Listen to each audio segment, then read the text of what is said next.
नमस्कार, मैं हूं टीना और जनक में आप सबका स्वागत है।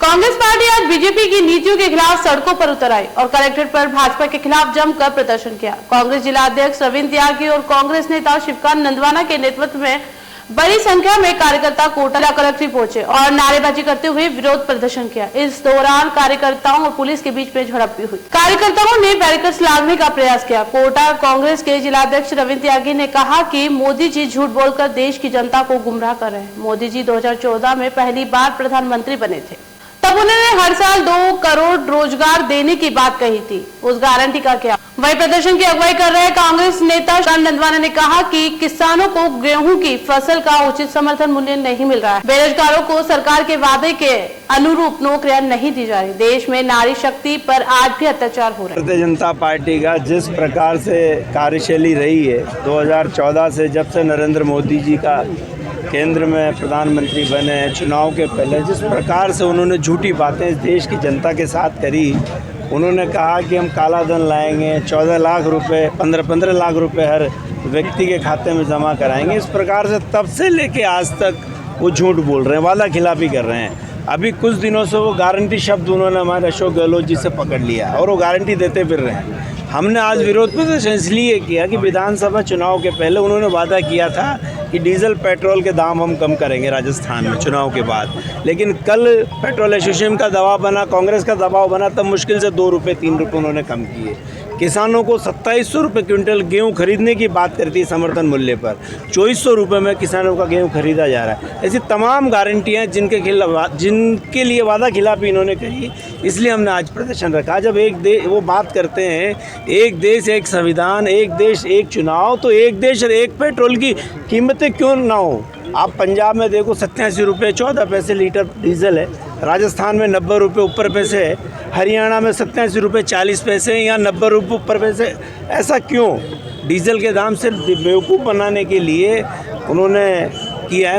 नारी शक्ति की बात करी थी। जिस प्रकार से कांग्रेस का जब शासन था तो उन्होंने बहुत सारा आरोप लगाया था कि महिलाओं के साथ अत्याचार हो रहे हैं, आज भी हो रहे हैं, उससे ज़्यादा हो रहे हैं, लूट खसोट आज ज़्यादा हो रही है। तो इन सब बातों को लेकर हमने आज विरोध प्रदर्शन कांग्रेस के साथियों ने किया। आंदोलन करते रहेंगे, भारतीय जनता पार्टी को चैन की नींद नहीं सोने देंगे और जब जहाँ जरूरत पड़ेगी जनता के खिलाफ ये कोई काम करेंगे तो कांग्रेस का कार्यकर्ता पुरजोर विरोध करेगा, चाहे लाठी खानी पड़े, गोली खानी पड़े।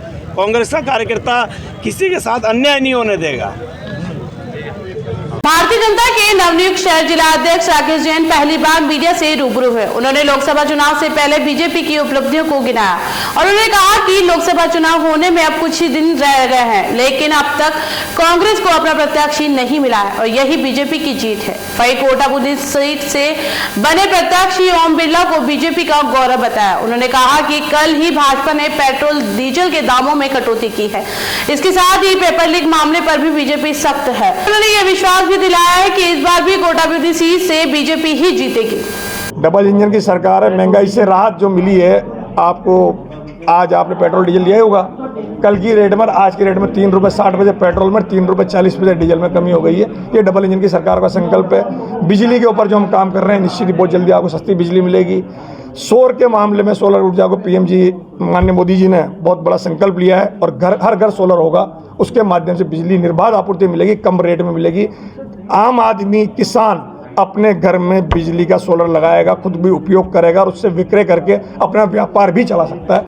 जहाँ मुद्दों की बात है, कोटा बूंदी लोकसभा में जो हमारे प्रत्याशी हैं वो सिर्फ कोटा ही नहीं, प्रदेश ही नहीं, अपितु देश का गौरव है और उनके द्वारा जो कार्य किए गए हैं वो जन जन से जुड़े हुए कार्य हैं। ओम जी बिरला द्वारा जो कार्य किए हैं वो आर्टिफिशियल वर्क नहीं है, वो सदैव सतत व्यक्ति से जन जन से जुड़े हुए कार्य कर रहे हैं और उस दिशा में जितने कार्य हुए हैं वो सब कार्य आप सबको कोरोना के टाइम से मालूम है। चाहे वो स्पीकर बन गए उसके बाद भी सदैव जैसे शनिवार रविवार आता था वो सदैव अपनी जनता के बीच में, अपने क्षेत्र के बीच में रहते थे और ये जुड़ाव उनकी जीत का आधार बना। लोकसभा इलेक्शन कोई चुनौती नहीं है, हमारा सिर्फ एक ही है कि हम कितने अधिक वोटों से जीतेंगे। मेरा जो मानना है कि प्रदेश में अगर सबसे बड़ी जीत होगी तो इस कोटा बूंदी संसदीय क्षेत्र में माननीय ओम जी बिरला की होगी। कुशासन इतना था, इसीलिए प्रदेश में सुशासन के लिए भारतीय जनता पार्टी की सरकार जनता लेके आई है और प्रदेश की 2.5 महीने की सरकार में जनता को बहुत बड़े परिवर्तन देखने को मिल रहे हैं, जिसकी वजह से जनता बहुत खुश है।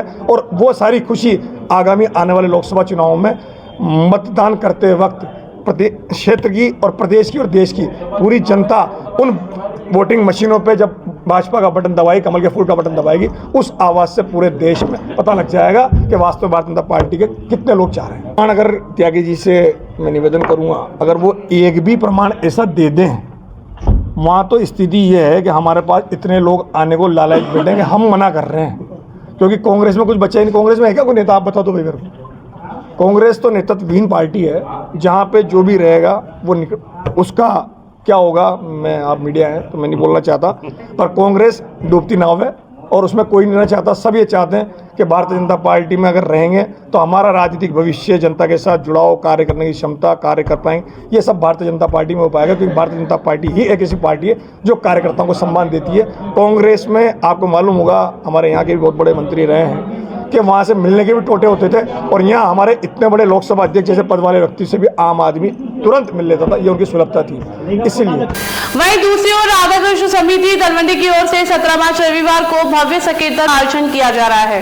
परिक्रमा केशवपुरा स्थित राम जानकी मंदिर से शुरू होकर तलवंडी स्थित राधा कृष्ण मंदिर पर पहुंचेगी। परिक्रमा में लगभग 50 मंदिर शामिल होंगे। करीब पत्रकारों को समिति के अध्यक्ष गोविंद नारायण अग्रवाल ने दी। उन्होंने बताया कि समिति की ओर से पहली बार संयुक्त उत्सव मनाया जा रहा है, जिसमें भगवान रथ में विराजमान होकर नगर में फाग खेलने निकलेंगे। परिक्रमा सुबह 7 बजे से शुरू होगी, जो विभिन्न मार्गों से होती हुई तलवंडी स्थित राधा कृष्ण मंदिर पहुंचेगी। कार्यक्रम के मुख्य अतिथि लोकसभा स्पीकर ओम बिरला होंगे। वही कार्यक्रम में शिक्षा मंत्री मदन दिलावर, ऊर्जा मंत्री हीरालाल नागर भी शामिल होंगे और रथ को खींचेंगे। इस उत्सव में 25 भजन मंडलियां, 2 डीजे और 15 से 20,000 भक्तजन शामिल होंगे। इसके साथ ही जिन माता का भी जन्मोत्सव मनाया जाएगा, जिसमें मेहंदी, गजरा और चूनर उत्सव के साथ साथ फाग, महाफाग खेला जाएगा। राधा कृष्ण मंदिर परिसर में पधारे हुए सभी पत्रकार बंधु और मंदिर के पदाधिकारियों का स्वागत है।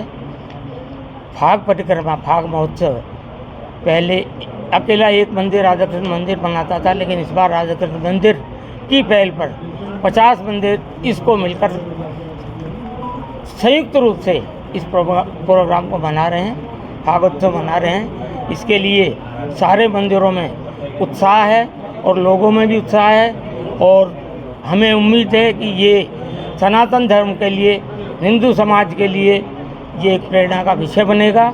और आगे जिस तरह 9 वर्ष पहले क्या था त्यौहार, उसी रूप में, विशाल रूप में ये लेगा। और इससे एक फायदा और होने का उम्मीद है, जैसे कोई भी प्रोग्राम एक मंदिर में व्यक्तिगत हो रहा है तो उस प्रोग्राम में सारे मंदिर शामिल होंगे। सामूहिक प्रोग्राम जो हो रहे हैं उसमें तो नहीं होंगे, लेकिन इंडिविजुअल एक मंदिर का प्रोग्राम हो रहा है उसमें सब शामिल होंगे। सब में एकजुटता रहेगी, लोगों में आपस में विश्वास पैदा होगा। धर्म के 17 तारीख को सुबह 7:30 बजे से राम जानकी मंदिर केशवपुरा से निकलेगी और समापन राधा कृष्ण मंदिर तलवंडी रहेगा, जिसमें कौन आने वाले हैं? इसमें चीफ गेस्ट के रूप में माननीय ओम कृष्ण बिरला साहब रहेंगे, ऊर्जा मंत्री हीरालाल जी नागर रहेंगे, शिक्षा मंत्री मदन जी दिलावर रहेंगे, कल्पना देवी जी जो विधायक जी है वो रहेंगे। तो आप मेरे साथ देख रहे हैं जननायक, देखते रहिए जननायक और पढ़ते रहिए जननायक। और अभी तक आपने हमारा चैनल सब्सक्राइब नहीं किया है तो कर ले, ताकि आने वाली हर खबर आप तक सबसे पहले पहुंच जाए। नमस्कार।